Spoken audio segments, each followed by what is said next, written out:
Good morning, good afternoon, good evening, and good night. I am now here to give you another video blog, and I welcome you wherever you're watching from. Again, may I please ask you, comment, like, subscription, and I will be reminded at the end of the video if I remember. Right, so what are we talking about today? Of all weekends, we will be talking about Liverpool v Manchester United, the rivalry. Where's it come from? Where was it born? Where's it going? And the reason why I'm gonna cover this weekend is because they do play at Anfield on Sunday the 19th of January, and it will be live from 4:30. And it's going to be a really interesting game. And the interesting factor is obviously now this season, let me just give you a touch base with this season. If anybody knows, Liverpool are what? They've played 21 games. They've won 21 of them, and they've only drawn one. That one game they drew was against Manchester United at Old Trafford back in October, I believe. So the significance of it is the only points dropped this season for Liverpool was against Manchester United. And Liverpool being top and Manchester United being fifth is obviously got extra spice to it. Can Man United stop Liverpool's 30 or 49? No, sorry, 39 or 41 games unbeaten. Can they stop their unbeaten? That's at home, by the way. They're unbeaten in the league since January 3rd, 2018. So these are different factors that come and make it a bit more saucy, a bit more fiery. So Manchester United they're always up for it anyway because of the rivalry. But they will go. Can they stop it? That's the question. Can Liverpool continue getting a step closer to their first Premier League trophy, their first championship in 30 years? So obviously it's set up to be a thrilling game. Some of these games in the past have been a bore fest. You're literally sitting there thinking these teams could play better, but it's either they fear each other or they respect each other or a mixture of both. So that's just to give you some sort of insight of where we are today. So let's go back to how these clubs were formed. So 1878, Newton Heath are born. And that's how football clubs are born. Another blog that I will cover would be how football clubs have formed. Believe it or not, a lot of football clubs are either born from cricket teams, are either born from church teams where intercity churches, they just play friendlies on the Sunday afternoon or during the week. A lot of them are formed as some sort of boys club, scouts club. You go up and down the length and breadth of the UK and you will see football clubs are literally born from a cricket team. They're born. You would not expect the football team to be birthed from a church team, but it happened. From a cricket team, but it happened. Even up to the current day cricket, one of their warm ups is kick me ups, like football. So, in 1878, I need to find out a bit more background on how they were formed. Were they, where they were formed and etc. And I will definitely cover, like I will be covering Everton Football Club's history, I will cover Newton Heath / Manchester United's history as well. I've touched on Liverpool's history and I will go more in depth as well. So one of the key elements here is where did Liverpool born? Liverpool born in the last blog I've done about profiling Liverpool, it was 1892 they were born from a rent dispute, as we know. And more, as I've mentioned, because probably people watching for the first time they don't know. But just so you know, in 1892, it was a rent dispute with Everton Football Club, and that's where they were born. So where does the rivalry start, you're probably asking now? Let's get straight to the point. It really starts in 1893, when Liverpool were in the second division. They started in the Lancashire League for one season, and they were still playing regional trophies, facing Lancashire clubs. But in 1893, and here's a good fact, in Division 2, not Division 1, Division 2, they went the season undefeated. Just for hysterical note, it wasn't 3 points for a win. I think it was 2 points for a win and no points for a draw. So, and it wasn't a 38 game season, I believe. Back then, I think it was like 16 games or something like that. But the key element to remember here is is that they went undefeated. It's on the record, it's in history, and they're one of the first teams to do it. Preston North End, another club, I believe Huddersfield, another club, and as we know, Arsenal's Invincibles more recently in 2004. So that's another historical fact. So what's this got to do with Newton Heath? In 1901, Liverpool win a championship. Sorry, I'm looking down because I've got a prompt down here. But Liverpool win their first championship in 1901. They follow it up in 1906. In 1906 now, the newly formed club renamed Manchester United Football Club. So another historical fact for you here is that Manchester United as a football club were actually born as Manchester United. They were actually known as Manchester United from the year 1906. Between 1878, when they were born, up until 1905, they were known as Newton Heath. I will cover that again. I will cover that in another blog. So when they get renamed, this is their first game they played against Liverpool. They lost 2-0. It was it was a very interesting game. When I read notes about it, a lot of people say it wasn't violent. It's just that there was a tenseness in the atmosphere, I've read, and by reading on people's match reports from back then. And it wasn't actually a pundit or actual official sporting organisation. It was literally just your local newspaper that done a report. But yeah, that's where it started. And then basically the following season, 1907, I believe, Manchester United won their first championship. So what you're going to realise here is the Yoda Club come about. They've been in and around the second division. They get to the first division and they win their first league title. So what we're going to do now is we're going to move forward here, because between 1907 and 1945, so around the World Wars, Liverpool actually didn't win a league title after that. Their next league title was in 1945 after the World War. But in that time, as mentioned before, they were in the Lancashire League, so they played Lancashire League clubs, so they won regional trophies in, I don't want to call it minor competitions, but it would be referred to as that now. And Manchester United, same thing. So they are doing their thing in their local teams, and obviously their local rivalries are festering as well. Liverpool still got Everton to worry about. Tranmere Rovers is another team they would face a lot in regional cup competitions.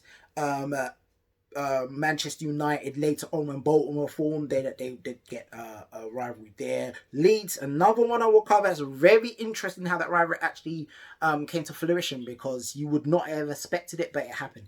So they're establishing themselves is the point I'm trying to get to here. So when we move forward now to 1945, 1945 is a significant year because after the war, Liverpool are now crowned champions, and this is where it gets saucy.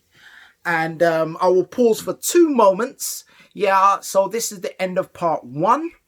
We'll move on to part 2, so where it gets interesting. 8 minutes. So 1945, significant. Liverpool are champions, but in the 40s and 50s and 60s.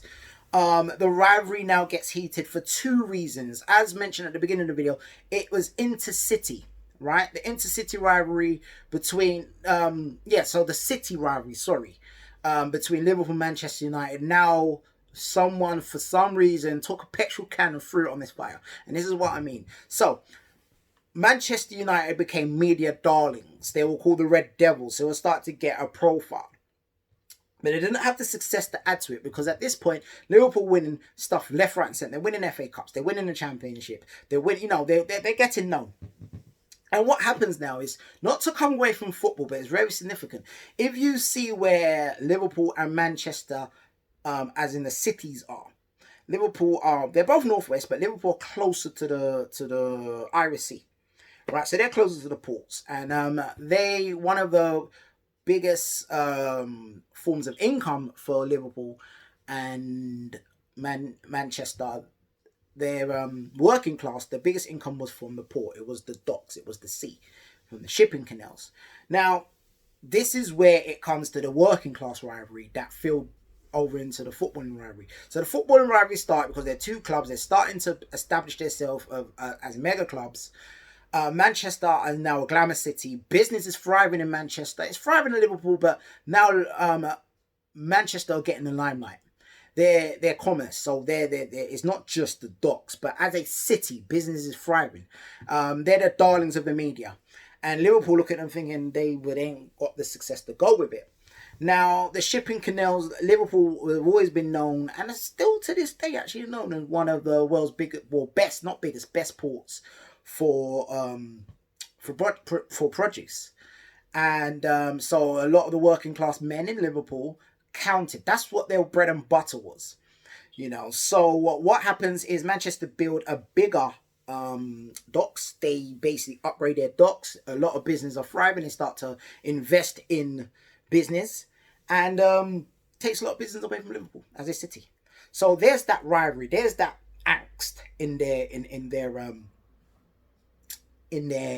language, the way they speak about Manchester, Liverpool. I'm talking about Liverpoolians now. The way they speak about Manchester, Manx as they call them, and the way the Manx speak about the Scousers, and that kind of banter starts to happen. So when you're going into the 40s and 50s, a lot of banter's happening. Liverpool losing a lot of work, and they're gaining it back, and they're losing it again. Manchester are tussling with them. So this filters out to the sports field, because where are these working class men going out to literally now? If you've been to a football match, where are they going to go and vent their anger? They go to the football stands. So here's what starts to happen. Manchester United as a football club, they start win things. I mean, if anyone knows about the Munich disaster, and they know about them winning the first English team to win a Champions League, to go to Europe and succeed, the first British team being Celtic. So things are going well at Manchester. You know what I mean? Like I mentioned, they're winning. They're going to Europe. They're getting established in Europe. Not dominating, and more on that later. But they are doing really well. And but still, Liverpool's still in the limelight, because while they're doing well, Liverpool also doing well. Now, club rivalries. Just another historical footnote. Sir Matt Busby, was a Liverpool captain. And he won the FA Cup and a League Championship with Liverpool before he ended up at Manchester United. And as you know, he's one of their legends, along with George Best, and Bobby Charlton. So what do we do? So the rivalry is intensifying. Games are getting more heated now. Manchester United, unfortunately, Munich disaster happened. What was a spanner in their works in terms of a club? They had a successful model. Liverpool's successful model was born on the boot room, while Manchester United had a good business model. They could get the players in. Their structure was different. Like, there was more commercial success, whilst with Liverpool, it was more play success. So where are we now? Let's come into the 60s. If we come into the 60s and 70s now, this is when it really gets interesting. So you got a good business model. You got a few good players coming through, and you are a successful club, both at home and international. So you're media darling. So why are you not getting the credit you deserve? Well, so what it is, Liverpool took over in Europe. And what happened is Liverpool would go to Europe, and think of it. Now, you're from a city that business thriving. You've got a lot of working class men and women. And you go to a football match and you're like, well, we're working. Now, the way they look down at the Scousers, the way they look down at Liverpoolians is that, well, half of you are unemployed because we're taking your business. So how are you turning up in Versace and Burberry and all the designers, Ralph Lauren? What's going on? Well, Liverpool were going across the Rome, and they're going to these exotic cities in Europe. With a very successful player model, and then their fans are coming onto the terraces dressed in designer clothes. And, so you imagine you're in a stadium, you're like, I've just got this t-shirt and this scarf. Why has he got a Burberry scarf? Where did he get those shoes from? So there was, on the terraces, there was the hatred grew, right? So, to wrap this point up now, is that where the success to the media and to Manchester United fans, where the success should be with them. The line out should be on them, and it wasn't. Liverpool were just like the irritating rival club that were winning stuff. And how? So there's player rivalries as well. I'm going to touch on that in a moment. So between the 50s, 60s, 70s, coming into 80s, that's what happens. Now, if anyone knows the historical facts, at the end of the 70s and the early 80s, Liverpool basically take over. They go into Europe. To the point where they named the European Cup they named Big Ears. They won it at this point by the third time with Kenya Dalglish, sorry. They called it Big Ears. So they spawned great managers like Bob Paisley and Shankly. Yeah, right. So these managers to go up against, and then Ferguson doesn't even come in yet, but to go up against the then Manchester United managers, no disrespect, there was no competition. It was literally, back then it was all about Shankly and Paisley. Fagan came in as well when they done the lot. Joe Fagan, I hope I got that name right, sorry. But yeah, he comes in and they successfully build Liverpool up into the team. So they're now up to 12, 13 league trophies. A UEFA Cup. At this point in the 80s, they get to like 3 European Cups. 4 come the 80s. And then Manchester United are still sitting on their first one. They're two at this point. Sorry, they're at 2 at this point in the 80s. So you're looking across thinking, well, why? How?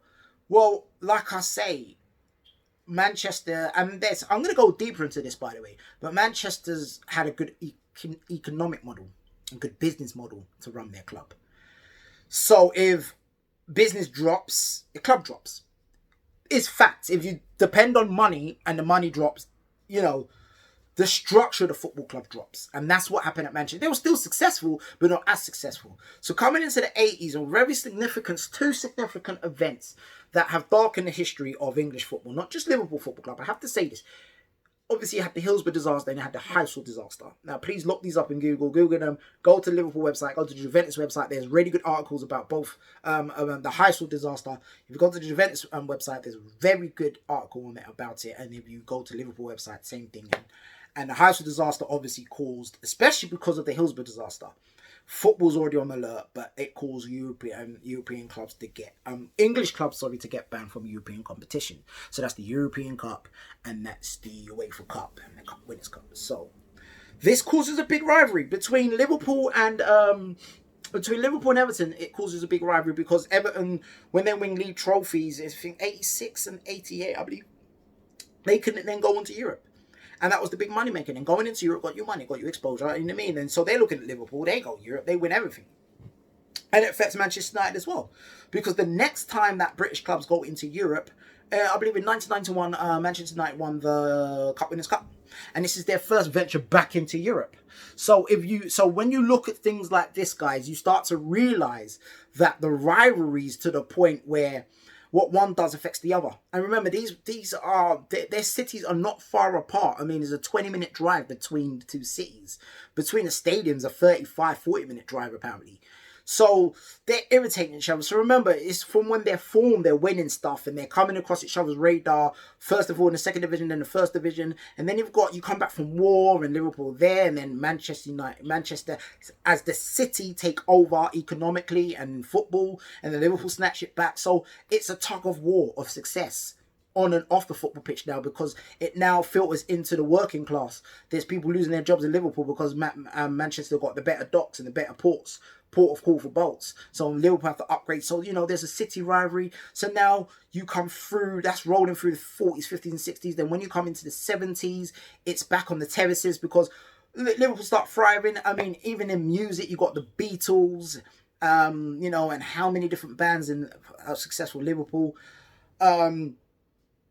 Okay, later, if you come later now, you got your Oasis and all these different rock bands. And so if you look down the years, it's gone into music even, is what I'm trying to say. So when you get into the 80s, the European band, you come to the early 90s, then as we know now, this is significant. Again, another historical note, and there's another blog I will do. The Premier League is born. Now you've got to recognise, no disrespect to Manchester United, but it's always been built on economics, right? And they've always been having a big business structure. But one thing you've got to give respect to Manchester United about is the fact that when the Premier League came around, the Premier League is a private company, they come along, the first thing Manchester United do is they take advantage of the economic advantages, and they take a lot and there's a lot of things they do here. First of all, sponsorship. Keyword, if anybody wants to know about what helped Man United bankroll their success, sponsorship.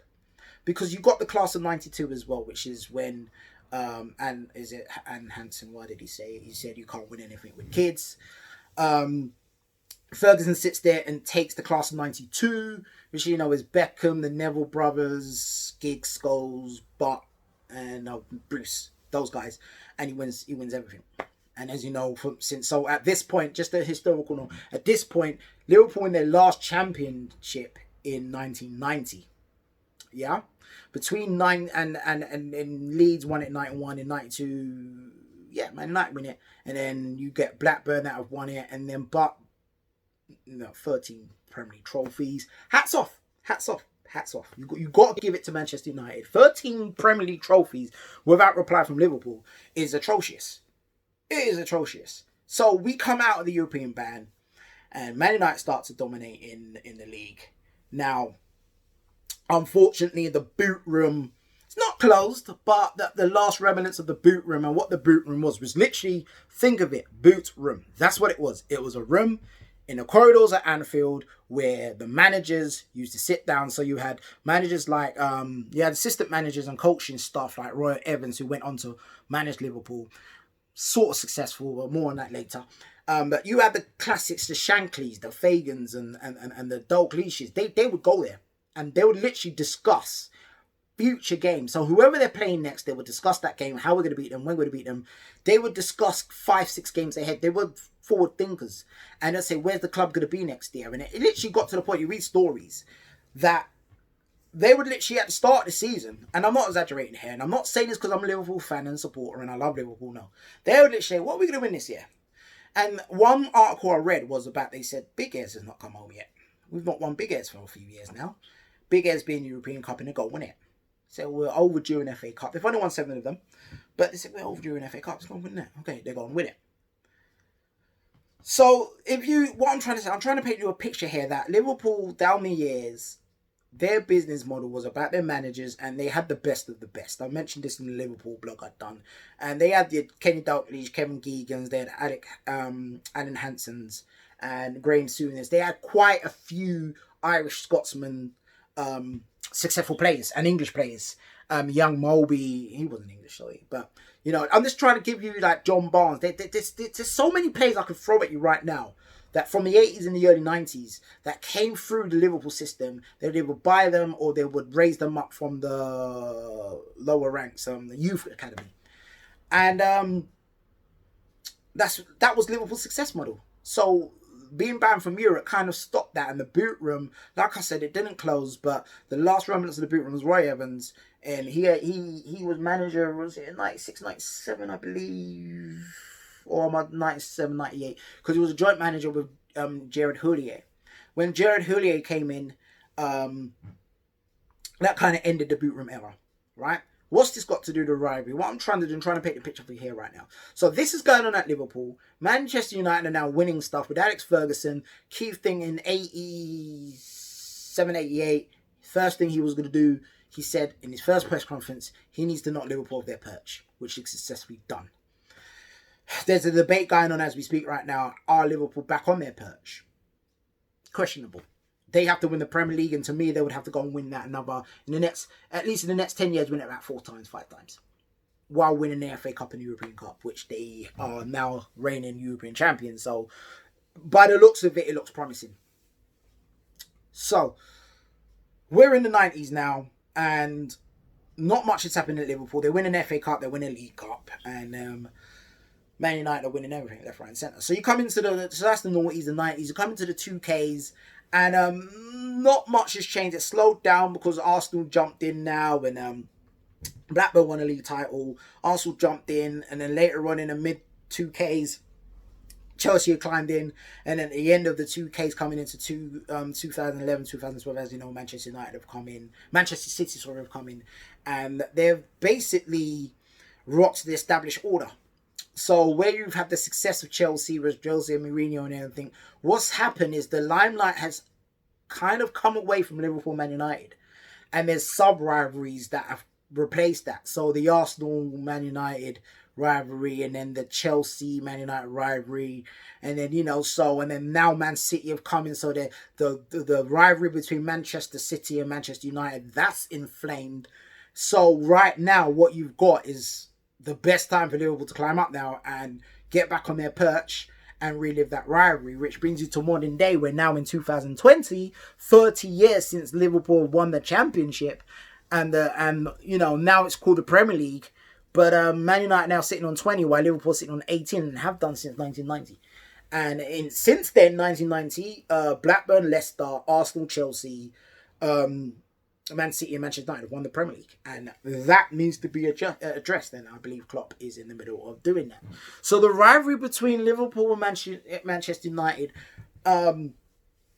may have kind of subsided slightly on the trophy front, because yes, Liverpool won the Champions League in 2005, and they won it in recently in 2019. 2001 they won the UEFA Cup, the FA Cup, the League Cup. So they have been still successful in terms of they're still winning trophies every now and again. But the rivalry on that front is it's now, the reason why I say it's taking second place is because the player rivalry has elevated. And I'm gonna give you more information on that now. 26 minutes, I'm gonna pause for the cause. So in that time, if I go to the players' rivalries, actually, what I'll do, I'll touch on the manager rivalries. So notable managers to come out of this rivalry, because the reason why you could say this, because if you look at a club, the reason why, one of the key reasons why, is even with Manchester City's resurgence right now, the reason why I call it resurgence, because they have had their successful periods of time, they've had success, not as dominant as Manchester United, but, they are resurging. They are doing well now. And one thing I will say about that is that we need to take note of that, and I'll do a blog about that actually, because I'm trying to keep it focused on Liverpool, Manchester United. But right, so in that time, managers are spawned. Now, when you think about football managers, you think about a football club, you're going to count their trophies. That's how you count their success. But you also need to take note of their managers that they groomed. Now, no disrespect to Chelsea, but Mourinho came from Europe, done successful things for you. Arsenal were a dead club, and then as a club, they were dead. Quite frankly, the 80s, they won a few trophies. 89 is their most famous victory, but then what else have they got? The odd cup here and there. Until Arsene Wenger came. But remember, these are not managers that are groomed from a boot room of Anfield or from the academy at Manchester United. They weren't born in Old Trafford. These managers came in. Even now, even Klopp, yeah, he came in, but there's still an underlining connection, maybe not to the boot room, but to traditional Liverpool values, which Klopp has taken on and has been successful with. So let's talk about these managers. Right now, obviously, now with Manchester United, you're going to talk about Sir Alex Ferguson, and you're going to talk about Matt Busby. Remember I told you about Busby, Liverpool captain first, but cheeky dig. But think of it, it's a historical fact.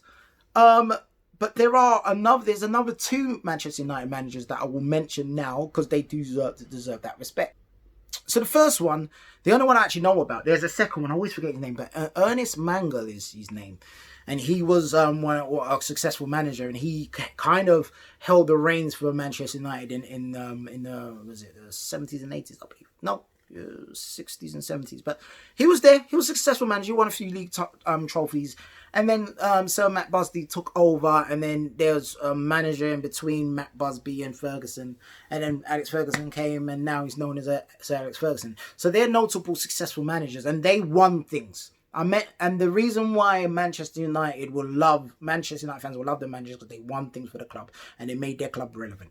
And at the end of the day, if we're going to be, you love your club, fine, love your club. But one thing I have to state, if you're going to love the sport of football, appreciate football. And if you appreciate football, you appreciate the fact that Man United have stamped their name on football. Well, I'm a Liverpool guy. It hurts to say that, but you know what I mean? But at the end of the day, obviously as a Liverpool guy, I will always say, but Liverpool have done so much more, which technically they have. But you can't say that and ignore Man United. Man United are relevant. It's the same way that right now Manchester United fans would say, well, we're more relevant. Well, yeah, you would say that because you've won stuff, yeah. But you can't say you're relevant and Liverpool are irrelevant. The long short of it is, the fire in Ferguson's belly was Liverpool. And when it came to Celtic winning the European Cup and then Manchester United winning it, and the rivalry was there, Man United put a fire in Liverpool's belly, because obviously the boys in the boot room looking across saying, what? Excuse me, no. And obviously Liverpool went and won it, like, they won it 4 times, up to the 80s, and obviously the 5th time in 2005 and the 6th time in 2019. So let's talk about some of the managers that were successful. So let me start with right now. One thing I will say, sorry, before I continue, Jose Mourinho did win the Europa League with Manchester United. Klopp has won the Champions League with Liverpool and the Super Cup and the World Club Cup. So, they're the foreign manager. Let's go back to the traditional manager. So I've always mentioned Ernest Mangala, I think. Sorry if I pronounced that wrong. And Sir Matt Busby and Sir Alex Ferguson. So, with Liverpool now, you've got successful managers like Joe Fagan, like Shankly, like Bob Paisley, Graham Souness, Kenny Dalglish, Roy Evans. These are all groomed, homegrown Liverpool managers, and they all have won stuff with Liverpool. So, like I just said, Rafa Benitez, yes, won the Champions League in 2005, but Kenny Dalglish and Graham Souness and them boys there, they've won the Champions League with Liverpool. As Liverpool as players, but Bill Shankly and Bob Paisley, they won the Champions League, the European Cup with Liverpool. Now, bearing in mind there was 20 trophies in 9 seasons, which is unheard of back then. And if you look at it even now, I mean, the closest to that would be Pep Guardiola at Barcelona when he won 16 trophies, I think it was, in 5 seasons, something like that. So just to give you the significance of the rivalry is there because as managers, they've got successful managers that have won stuff, multiple trophies. They have, as clubs, they've established their name. Sorry, I should start there. They've established their name as relevant clubs in the British game. I'll give Manchester United a shout. You have won 3 European trophies. The European Cup / the Champions League. But Liverpool have won that 6 times.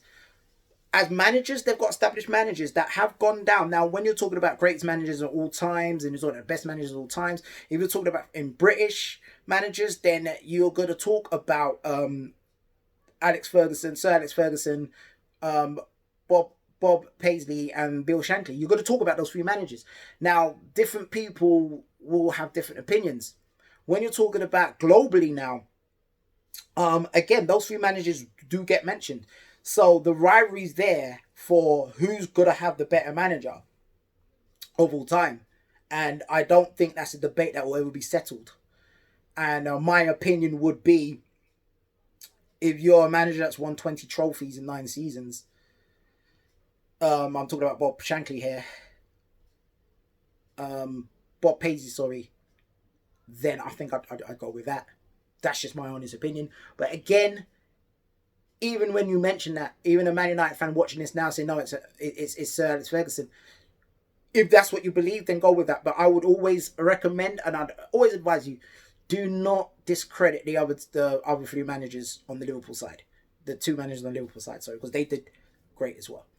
So that's where the rivalry. So players' rivalries. So you talk about players' rivalries. You talk about one of the most famous one is Wayne Rooney, who was an Everton boy, grew up at Everton boy, went to Everton Football Club, then moved to Manchester United, saying he's always grown up hating Liverpool. You got Steven Gerrard, the great Steven Gerrard. He's obviously Liverpool captain, winning the Champions League in 2005. He said he swaps shirts with every club he faces, but not Man United. Go through his shirt collection, there's not one Manchester United shirt there. And you got to think, not even someone like David Beckham, like, he played England for the national team with him. He's not even got a shirt. They played together. Rivalry being plays like Stephen McManaman would say that on England duty, and David Beckham even said this. David James, Liverpool goalkeeper, even said this.